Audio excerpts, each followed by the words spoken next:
Hello दोस्तों, मैं गौरव कुमार आप लोगों का आपके अपने चैनल एनिमेटेड स्टडी क्लास में स्वागत करता हूं। मैं आप लोगों के लिए 10 मार्च के जो करंट अफेयर के क्वेश्चन बन सकते थे वो लेकर आया हूं, जो आपके होने वाले exam like SSC, CHSL, CGL, RRB, NTPC, UPSI, DRDO, MTS आदि में पूछे जा सकते हैं। वीडियो शुरू करने से पहले मेरी आप लोगों से रिक्वेस्ट रहेगी कि वीडियो को लाइक व शेयर करें और चैनल को सब्सक्राइब करें, साथ ही बेल आइकन को प्रेस करें। मैंने इसकी पीडीएफ का लिंक नीचे डिस्क्रिप्शन में दे दिया है और टेलीग्राम पर भी डाल दिया है। आप टेलीग्राम से जुड़कर वहाँ से इसे डाउनलोड कर सकते हैं पीडीएफ के लिए। तो चलिए आज का पहला क्वेश्चन देखते हैं। हाल ही में जॉन लेपोर्टा ने किस देश के राष्ट्रपति का चुनाव जीता है? तो अभी हाल ही में जो जॉन लेपोर्टा हैं इन्होंने बार्सिलोना, कौन सा देश है, बार्सिलोना में राष्ट्रपति पद के चुनाव हुए थे, वहाँ पर इन्होंने जीत दर्ज की है। ठीक है, आप इमेज में देख सकते हैं जो दिख रहे हैं यही जॉन लेपोर्टा हैं जिन्होंने बार्सिलोना में राष्ट्रपति पद का चुनाव जीता है। उम्मीद है आप लोग अच्छे से क्वेश्चन समझ पा रहे होंगे। आगे बढ़ते हैं। हाल ही में किस राज्य ने अंतर्राष्ट्रीय महिला दिवस के अवसर पर महिला कर्मचारियों को बच्चों की देखभाल करने के लिए 6 माह की छुट्टी देने की घोषणा की है? तो अभी हाल ही में जो कर्नाटक राज्य है इसने अंतर्राष्ट्रीय महिला दिवस कब मनाया गया था? तो यह 8 मार्च के लिए, कब 8 मार्च के लिए मनाया गया था। तो उसके अवसर पर जो महिला कर्मचारी हैं, जो ऐसी महिलाएं जो प्रेग्नेंट हैं, तो उन्होंने अपने बच्चों की देखभाल करने के लिए 6 माह तक की छुट्टी देने की घोषणा की है। कितने? 6 माह तक की। उम्मीद है आप लोग अच्छे से क्वेश्चन समझ पा रहे होंगे। इसके लिए जो कर्नाटक सरकार ने कुछ फंड भी जारी किया है ऐसी महिलाओं के लिए, तो वह फंड जारी किया है 33,188 करोड़। कितने? 33,188 करोड़ रुपए भी जारी किया है। उम्मीद है आप लोग क्वेश्चन समझ पा रहे होंगे। अब कर्नाटक ने किया है तो कर्नाटक को मैप में देखते हैं। ये वाला जो पार्ट दिख रहा है यही कर्नाटका है। ठीक है, कर्नाटक से जुड़े हुए कुछ पॉइंट है उन्हें भी देख लेते हैं। तो कर्नाटका की राजधानी क्या है? बेंगलुरु। और यहाँ के मुख्यमंत्री कौन है? BS येदियुरप्पा। और यहाँ के गवर्नर कौन है? वाजुभाई वाला। लोकसभा की सीटें 28 हैं और राज्यसभा की सीटें कितनी है? 12। यहीं पर कॉफी उत्पादन में जो भारत में सबसे ज़्यादा कॉफ़ी उत्पादन होता है वह कर्नाटका में ही होता है। कहाँ पर? कर्नाटका में। अभी हाल ही में कर्नाटका का नया जिला बना था जिसका नाम था विजयनगर, एक जो 31वां जिला बना था। ठीक है, भारत नवाचार सूचकांक में भी यह शीर्ष पर रहा था, यानी कर्नाटक भारत नवाचार सूचकांक जो जारी किया गया था उसमें शीर्ष पर रहा था। यहीं पर जनरल थमैया मेमोरियल संग्रहालय है और कर्नाटक सरकार के द्वारा स्पर्श कुष्ठ जागरूकता अभियान भी शुरू किया गया है। ठीक है, यहीं पर बन्नेरघट्टा राष्ट्रीय उद्यान है, बांदीपुर राष्ट्रीय उद्यान, नागरहोल राष्ट्रीय उद्यान भी यहीं पर है। इतने सारे पॉइंट आप लोग कर्नाटका से जुड़े हुए समझ पाए होंगे। चलिए फिर आगे बढ़ते हैं। हाल ही में ग्लेनमार्क फार्मा ने किस भारतीय क्रिकेटर को अपना ब्रांड एम्बेसडर बनाया है? तो अभी हाल ही में जो रोहित शर्मा क्रिकेटर हैं इन्हें ग्लेनमार्क फार्मा ने अपना क्रिकेटर यानी कि जो ब्रांड एम्बेसडर है वह बनाया है। ग्लेनमार्क का पाउडर आता है जो घमौरियों से बचाने में कार्य करता है, तो इसी के लिए रोहित शर्मा को ब्रांड एम्बेसडर बनाया है। किसने? ग्लेनमार्क फार्मा ने। उम्मीद है आप लोग क्वेश्चन समझ पा रहे होंगे। आगे बढ़ते हैं। हाल ही में राष्ट्रपति रामनाथ कोविंद ने किस राज्य में सिंगोरगढ़ किले के संरक्षण कार्यालय का उद्घाटन किया है? तो अभी जो अपने वर्तमान में राष्ट्रपति हैं रामनाथ कोविंद, इन्होंने मध्य प्रदेश में जो सिंगोरगढ़ किला है उसके संरक्षण कार्यालय का उद्घाटन किया है। ठीक है, कहाँ पर? मध्य प्रदेश में। अब मध्य प्रदेश में किया है तो मध्य प्रदेश को मैप में देखते हैं। ये वाला जो पार्ट दिख रहा है रेड वाला यही मध्य प्रदेश है। ठीक है, मध्य प्रदेश से जुड़े हुए कुछ पॉइंट हैं उन्हें भी देख लेते हैं।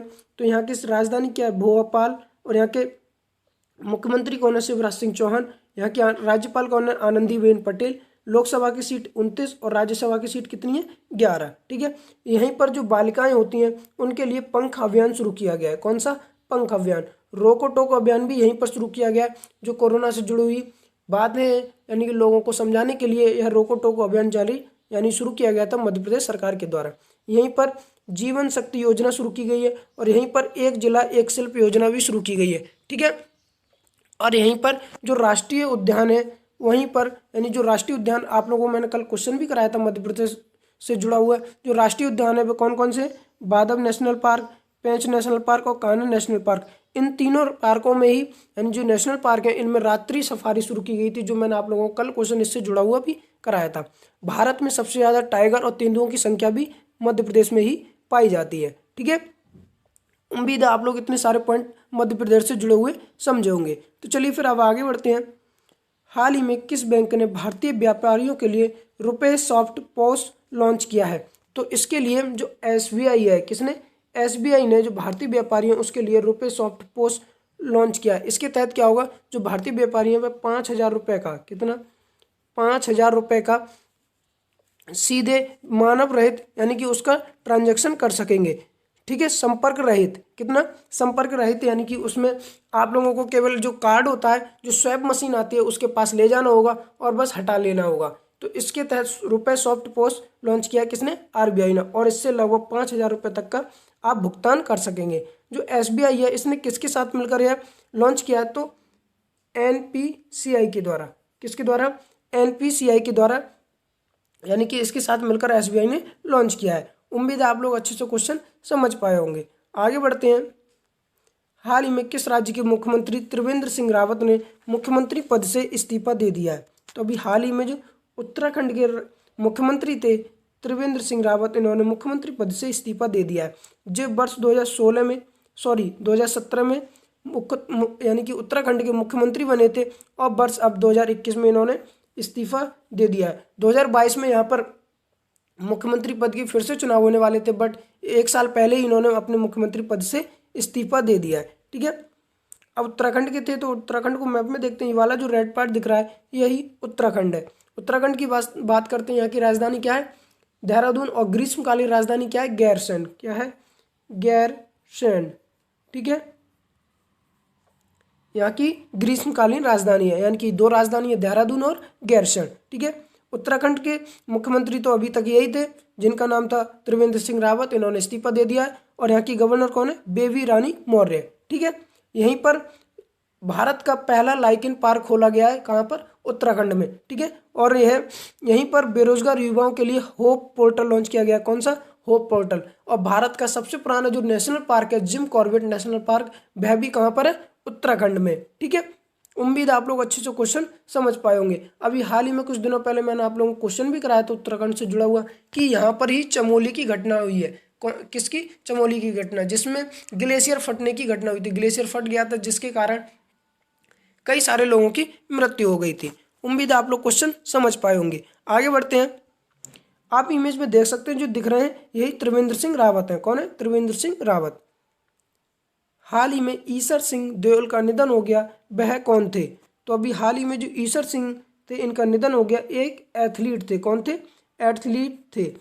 ठीक है, आप इमेज में देख सकते हैं, ये वाले जो दिख रहे हैं यही ईश्वर सिंह है। ईश्वर सिंह देओल हैं, जिन्हें जो हाल ही में एथलीट थे, और इनका हाल ही में निधन हो गया वर्ष 2009 में। कब? वर्ष 2009 में इन्हें जो तत्कालीन राष्ट्रपति थी प्रतिभा पाटिल, उनके द्वारा मेजर ध्यानचंद पुरस्कार से सम्मानित किया गया था। किससे?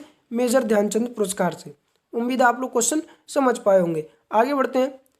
हाल ही में जारी रिपोर्ट के अनुसार किस राज्य में सर्वाधिक दूषित स्थल हैं? तो अभी हाल ही में एक रिपोर्ट जारी की गई है, और वह किसके द्वारा की गई है? तो यह रिपोर्ट जारी की गई है CPCB, किसके? यानी कि सेंट्रल पॉल्यूशन कंट्रोल बोर्ड, इसके द्वारा एक रिपोर्ट जारी की गई है, इसमें यह कहा गया है कि उड़ीसा में, किसमें? उड़ीसा में, जो उड़ीसा राज्य, इसमें सर्वाधिक दूषित स्थल है। ठीक है, और पहले नंबर पर उड़ीसा है, और दूसरे नंबर पर उत्तर प्रदेश है, और तीसरे नंबर पर दिल्ली है। यानी कि सबसे ज़्यादा जो दूषित स्थल है वो उड़ीसा में, उसके बाद उत्तर प्रदेश में, फिर दिल्ली में। और यह रिपोर्ट किसने जारी की है? CPCB ने, यानी कि सेंट्रल पॉल्यूशन कंट्रोल बोर्ड। उम्मीद आप लोग अच्छे से क्वेश्चन समझ पाए होंगे। अब यानी कि CPCB ने की है, उड़ीसा में है, तो उड़ीसा को मैप में देखते हैं। ये वाला जो रेड पार्ट दिख रहा है यही उड़ीसा है। उड़ीसा की बात करते हैं। यहाँ के कैपिटल क्या है? भुवनेश्वर। और यहाँ के CM कौन है? नवीन पटनायक। और गवर्नर कौन है? गणेशी लाल। उम्मीद आप लोग अच्छे से क्वेश्चन समझ पाए होंगे। अब इससे जुड़े हुए कुछ पॉइंट है, उन्हें भी मैं आप लोगों को बताते हुए चलता हूँ। यहीं पर मिशन 0 ऐप शुरू किया गया है। इसके तहत क्या होगा, जो यानी कक्षा 8 तक के छात्र हैं, उन छात्र छात्राएं, उन्हें फेल नहीं किया जाएगा। यानी कि मिशन 0 ऐप यह है। ठीक है, और यहीं पर स्वच्छ बिंदु सागर पहल शुरू की गई है। यहीं पर जो तालाब हैं, यानी कि तालाब हैं, उनको स्वच्छ करने के लिए स्वच्छ बिंदु सागर पहल शुरू की गई है। और गरिमा नामक योजना भी यहीं पर शुरू की गई है। और यहाँ का जो नेशनल पार्क है वह कौन सा है? Similipal national park. कौन सा है? सिमलीपाल नेशनल पार्क, और यहीं पर सतकोशिया टाइगर रिजर्व है। कौन सा? Satkosia tiger reserve. उम्मीद आप लोग अच्छे से क्वेश्चन समझ पाए होंगे। आगे बढ़ते हैं। हाल ही में महिलाओं को बढ़ावा देने के लिए वीमेन बिल नामक वेब पोर्टल किसने लॉन्च किया है? तो अभी हाल ही में जो महिलाएं हैं उनको बढ़ावा देने के लिए वीमेन बिल नामक वेब पोर्टल यानी वेब प्लेटफॉर्म की शुरुआत की है। किसने? गूगल ने।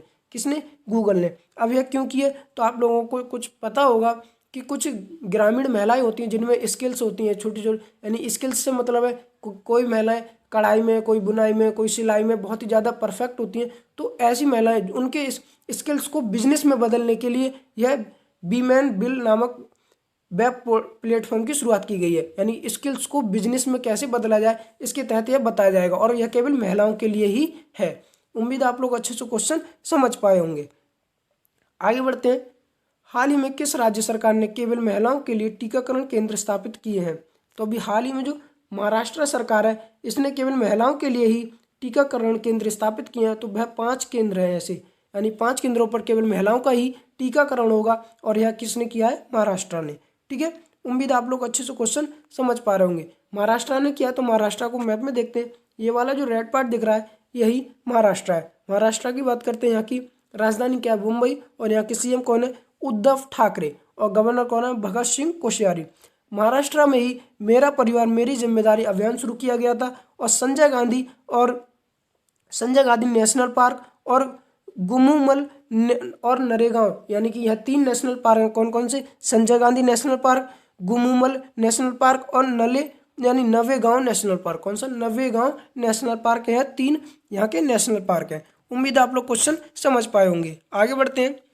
हाल ही में रेलवे ने सभी हेल्पलाइन नंबर का किस नंबर में विलय कर दिया है? तो अभी हाल ही में जो रेलवे है, अभी तक कई सारे हेल्पलाइन नंबर हुआ करते थे, तो अब उनको छोड़कर, यानी उन सभी नंबरों को छोड़कर अब एक ही नंबर बना दिया गया, और वह है 139। यानी कि अब केवल रेलवे का एक ही हेल्पलाइन नंबर है, और वह है 139। ठीक है, उम्मीद आप लोग अच्छे से क्वेश्चन इतने सारे समझ पाए होंगे। आगे बढ़ते हैं। अब मैंने आप लोगों के लिए कल क्वेश्चन दिया था, तो उसका आंसर आप लोगों ने कमेंट में दिया होगा। तो वह सवाल था, किस राज्य सरकार ने राष्ट्रीय उद्यानों में रात्रि सफारी शुरू की है? तो इसका आंसर क्या था? मध्य प्रदेश ने। ठीक है, अब आज का सवाल देख लेते हैं। हाल ही में किस राज्य सरकार ने केवल महिलाओं के लिए टीकाकरण केंद्र स्थापित किए हैं? इसका जवाब आप लोग मुझे कमेंट बॉक्स में दे सकते हैं, और इसका आंसर मैं आप लोगों को कल बताऊंगा। उम्मीद आप लोग क्वेश्चन समझ पाए होंगे अच्छे से। तो मेरा आप लोगों से निवेदन रहेगा एक बार फिर से कि वीडियो को लाइक व शेयर करें और चैनल को सब्सक्राइब करें, साथ ही बेल आइकन को प्रेस करें। Thank you.